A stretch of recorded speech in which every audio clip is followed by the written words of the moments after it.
Hello guys, നിങ്ങൾ മണ്ണാർശാലയെ പറ്റി കേട്ടിട്ടുണ്ടോ? നമ്മളിന്ന് മണ്ണാർശാല ആയില്യത്തിന് പോവാണ്. തുലാം മാസത്തിലെ ആയില്യത്തിനാണ്. അവിടുത്തെ ആയില്യം ഉത്സവമാണമ്മേ. ഉത്സവം ആണ് ഇന്ന്. ഒറ്റ ദിവസമേ ഉള്ളോ? 2-3 ദിവസമായിട്ട് ഇന്ന് തുടങ്ങിയതാണ്. നമ്മൾ പോവാറുണ്ട്. അപ്പം നമ്മൾ ഇന്ന് ആയില്യം തൊഴാൻ പോകുവാണ്. ഇപ്പം സമയം കണ്ട് 7 മണി അടുത്തായി. നേരത്തെ പോകാമെന്ന് പറഞ്ഞുകൊണ്ടിരുന്നതാണ്. ഇവിടെ ഉണ്ണിക്കുട്ടന് പനിയായിരുന്നു. അപ്പം എല്ലാവർക്കും ബുദ്ധിമുട്ടായിരുന്നു. പിന്നെ പെട്ടെന്നുണ്ടായ തീരുമാനമായിരുന്നു. ഇപ്പോൾ തിരിച്ചു വരുമ്പോൾ ഹോസ്പിറ്റലിലും കയറാമെന്നുള്ള രീതിയിൽ പോവുകയാണ് ഗൈസ്. നമ്മൾ നേരത്തെ പോകാമെന്നൊക്കെ പറഞ്ഞ് പ്ലാൻ ചെയ്തതാണ്. എന്നത്തെ പോലെയും താമസിച്ചു. ഇപ്പം വൈകുന്നേരം ഒന്ന് പോയി കണ്ട് പ്രാർത്ഥിച്ചിട്ടൊക്കെ നമുക്ക് വരമ്പലത്തിൽ പോവുകയാണെങ്കിൽ എൻ്റെ അമ്മയ്ക്ക് സാരി എടുക്കണം. അതിനി സൈക്കിളിൽ പോയാലും എൻ്റെ അമ്മ സാരി എടുത്തോണ്ട് വരത്തുള്ളൂ. ഇതിൻ്റെ ആവശ്യമുണ്ടോ? അവിടെ ഭയങ്കര തിരക്കായിരിക്കും. എന്നെ ഒരു സമയം വരെ അമ്മ പോവുകയാണെന്നുണ്ടെങ്കിൽ പവടം ബ്ലൗസ് ഇട്ടിപ്പിച്ചിട്ട് ഇറക്കത്തുള്ളൂ. പക്ഷെ നമുക്ക് അവിടെ ചെല്ലുമ്പോൾ ഭയങ്കര ബുദ്ധിമുട്ടായിരിക്കും. ഇപ്പോഴും അമ്മയ്ക്ക് വലിയ താല്പര്യമില്ല ഈ ചുരിദാറിനോട്.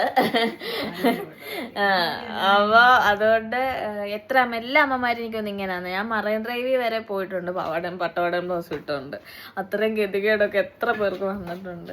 അമ്മമാരൊക്കെ മാറ്റി ചിന്തിക്കാത്ത എന്താ? അമ്മയ്ക്ക് ചുരിദാർ ഇടുന്നതാ. അമ്മ ഈ അമ്പലത്തിൽ പോകുമ്പോ പ്രത്യേകിച്ച് സാരി ഉടുക്കേണ്ട കാര്യമുണ്ടോ? ഒരാവശ്യമില്ല. അതെന്റെ ആവശ്യമെന്ന്. ഓരോരുത്തരുടെ ഓരോ ഇഷ്ടങ്ങളെ. അതിരജിയിൽ എന്തെങ്കിലും മാറ്റം നിങ്ങൾ കാണുന്നുണ്ടോ ഗൈസ്? എത്ര പേര് ആ മാറ്റം കണ്ടുപിടിച്ചെന്ന് നമുക്ക് മനസ്സിലാക്കിയത് കൂടെ. മുടി ഒന്ന് ചെറുതായിട്ട് മാറ്റി കിട്ടി. പ്രഥമ ദൃഷ്ടിയിൽ മനസ്സിലാകത്തില്ലെങ്കിൽ ഞാൻ മാറ്റി കെട്ടി. അങ്ങ് ചപ്പിയിരിക്കുന്നു. കുളിച്ചു കഴിഞ്ഞാലുള്ള പ്രശ്നം അല്ല, തല കഴിക്കാനുള്ള പ്രശ്നമാണ്. കുളിച്ചു കഴിഞ്ഞാലുള്ള അവസ്ഥയായിരുന്നു. എൻ്റെ തുന്തരി അമ്മ, സാരി എടുത്ത അമ്മ. രാജി കെയർ വരാൻ താമസിച്ചു ഗൈസ്. അങ്ങനെ നമ്മൾ ഇറങ്ങുവാണ്. ഇപ്പം തന്നെ 8:30 കഴിഞ്ഞെന്ന് തോന്നുന്നു. അവിടെ എല്ലായിടവും ഇങ്ങനെ തന്നെ. എന്തോ ചെയ്യാനാന്ന് പറ. ഇങ്ങനെ നമ്മൾ ഇറങ്ങി ഗൈസ്. രാത്രിയായി കണ്ടു. രാത്രി അങ്ങനെ നമ്മൾ ഇവിടെ വന്നു. പക്ഷെ നമ്മൾ വിചാരിച്ച പോലല്ല, ആൾക്കാരുണ്ട് രാത്രിയാണെങ്കിലും അല്ലേ. പോയിട്ട് വരും. പോവാൻ നമുക്ക്.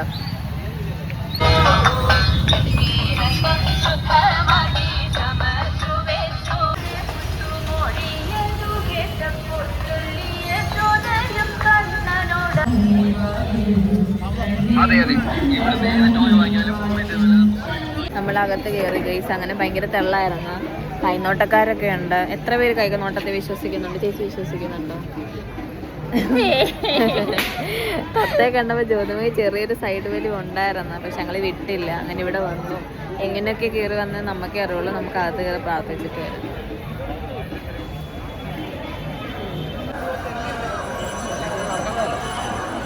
എന്താന്നാ അകത്തെ വീഡിയോ? അവനറിയത്തില്ലല്ലോ. നമ്മളങ്ങനെ തൊഴുതിട്ട് ഇറങ്ങി ഗൈസ്. ജ്യോതിയമ്മയ്ക്ക് സംതൃപ്തി അടങ്ങി. പകുതി സാരി ഉരിഞ്ഞിരിക്കുക. മഴയുണ്ടായിരുന്നു ഇവിടെ. ഭയങ്കര മഴ. നമ്മൾ വരുന്നതിന് മുന്നേ കുറച്ച് മാറി. നാളെ പോയോ?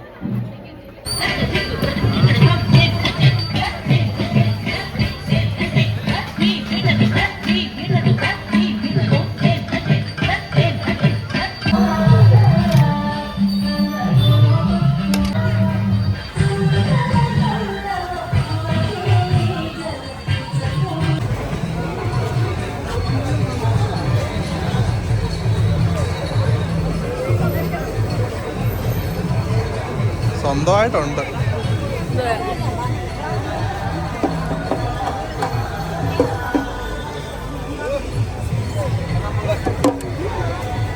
അങ്ങനെ നമ്മൾ അവസാനം ഐസ്ക്രീമിൽ എത്തിയിരിക്കുകയാണ് ഗൈസ്. ഉണ്ണിക്കുട്ടൻ കഴിക്കത്തില്ല, അവന് പനിയായതുകൊണ്ട്. ബാക്കി എല്ലാവരും കഴിക്കുന്നുണ്ട്. അമ്മ ഒരെണ്ണം കഴിച്ചിട്ടിരിക്കുകയാണ്. അങ്ങനെ ഞങ്ങൾ ഐസ്ക്രീം കഴിച്ചുകൊണ്ട് നടന്ന് ഇവിടം വരെ വന്ന് പോവാണ്. അപ്പം മണ്ണാർശാലയിൽ അകത്ത് നമുക്കൊന്നും കാണിക്കാൻ പറ്റത്തില്ല. എല്ലാവർക്കും അറിയാമെന്ന് വിചാരിക്കുന്നു. ഭയങ്കര തിരക്കായിരുന്നു. ഇത് ഹരിപ്പാട് റോഡിൻ്റെ സൈഡിലുള്ളൊരു പാനിപ്പൂരി കടയാണ്. നല്ല ടേസ്റ്റാണ്. നമ്മൾ ഇടയ്ക്കിടയ്ക്ക് നമ്മൾ ഇതിലെ കൂടെ വരുമ്പോൾ ഇവിടെ നിന്ന് കഴിക്കാറുണ്ട്. ഭയങ്കര ടേസ്റ്റാണ്. നല്ല പാനിപ്പൂരി, അടിപൊളിയാണ്. ഒരു തവണയെങ്കിലും ഇതിലെ കൂടെ ഇപ്പോൾ നമ്മൾ ട്രൈ ചെയ്ത് നോക്കും. മൊത്തത്തിൽ നനഞ്ഞ് ഇങ്ങനെ ആയിട്ടുണ്ട്. അമ്മ ഇനി സാരി എടുത്തിട്ട് പോയി അമ്മയെ കാണണം നിങ്ങൾ എല്ലാരും. നനഞ്ഞു. അയ്യോ എന്ത് കാണിച്ച് ഇത് കണ്ടോ കൈ വിട്ട് കഴിഞ്ഞാൽ സാരി പൂരി വരും. കൊള്ളായിരുന്നു. പക്ഷെ പനി അവന് നാളെ കൂടും. പിന്നെ ഡ്രസ്സൊക്കെ മാറി നമ്മള് മിക്കവാറും പനി കൂടും. ഇങ്ങനെ ഇന്നത്തെ ദിവസം കഴിഞ്ഞത്. എൻ്റെ റൂമാണ് guys. Okay bye, good night.